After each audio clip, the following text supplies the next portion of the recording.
Hey guys, Praveen here, and today's UI design tip is to add keyboard shortcuts to your most used action items. So imagine this as some context menu or like a drop down menu of a post. So here we have all the things that will be in a post, like open a new tab, open a new window, reader mode, copy link address, copy title, and everything else. But we also have the keyboard shortcuts for that. So once you open up this drop down or context menu, anything, you can click on T to open it in new tab. You can press N to open in a new window. You can press R to open in reader mode. So we have to think about the shortcuts that are in other apps that other apps use, and add them to our drop down menu and context menu. That will be really helpful for power users. So it's very easy for them to use it, and go through post first, do some actions very first. So yeah,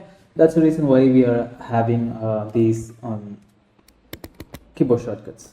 So there's not much design details in here. It's just adding the list of shortcuts, and maybe if you want we can change it to mono space font, which will might be looking good. Let me select guest mono.